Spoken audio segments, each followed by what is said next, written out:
Hello, welcome. Dr. Sushma Singh this side. Today in Unit 18 Tribe and Caste, let us start our lecture with topic Tribe as Community. In view of this, what is suggested as the term of reference for the study of tribes in India is the terms that tribal people themselves use to identify themselves as they are known and addressed as by the other people surrounding them. It is common experience that groups and communities brought under the broad category of tribe do not identify themselves in terms of tribes, but by their tribes names such as the Santhal, the Oren, and the Khasis or the Garos, etc. Even in history, this was how groups identified as tribes now were being identified and addressed. Ray points to this in his introductory essay in the volume Tribal Situation in India. He writes that we know that there were janas or communities of people like Savarnas, Kultas or Kolas, and the Bhilas and the Khasas, the Kinnars, and a countless number of many other whom today we know as tribes, bearing almost the same recognizable names. Yet the terms and concepts by which they were known to the multitudes of people were not tribes but janas, meaning communities of people. Hence, the point being made here is to study tribes in India in reference to the actual communities they belong to and represent, that is, as the Santhals, the Khasis, and the Gonds, etc. If tribes are studied as such, then the kind of problems we are confronted with, which we use the term tribe, will be overcome. Transformation occurring in the tribal society either in the direction of caste, peasant, and social differentiation or religion becomes meaningful without in any way affecting the identity of the group concerned. The transformation becomes meaningful precisely because tribes, besides being a type of society, are also societies which are undergoing social changes.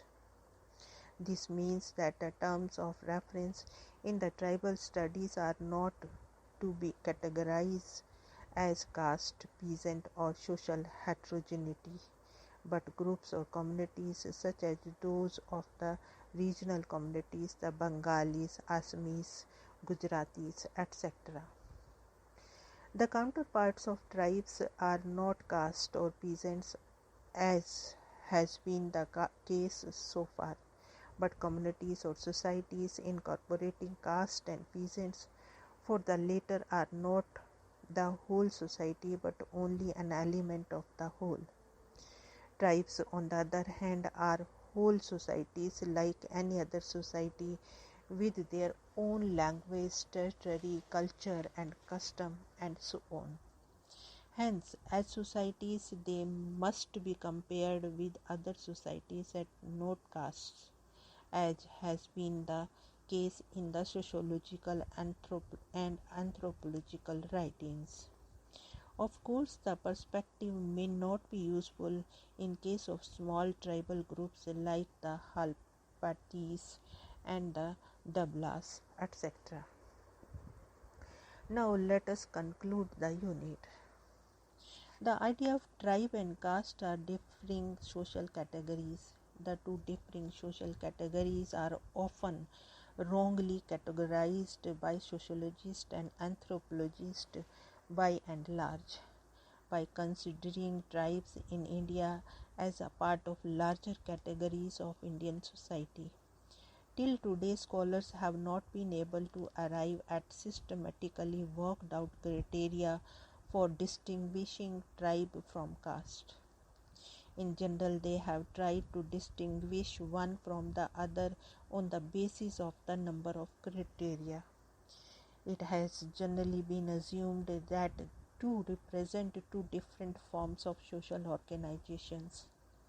caste have been treated as an entity regulated by the hereditary division of labor hierarchy, principle of purity and pollution, civic and religious disabilities, etc.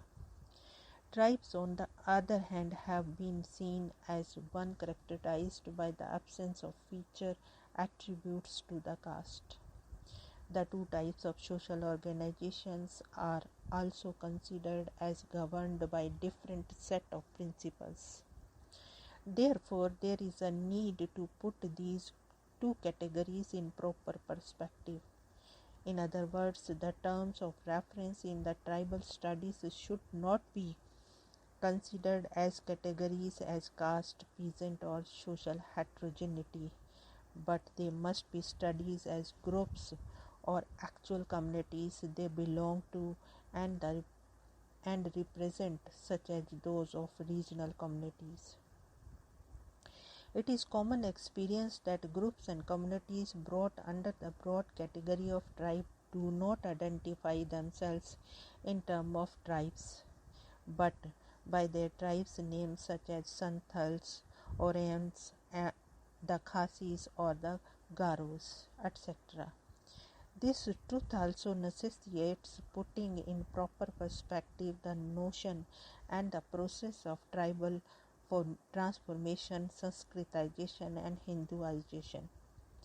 The language factor in tribal identity, the issue of misconstruction of tribal identity and the community life of tribes. Here we have come to the end of the lecture and we have reached at the end of the unit also. Thanks for listening.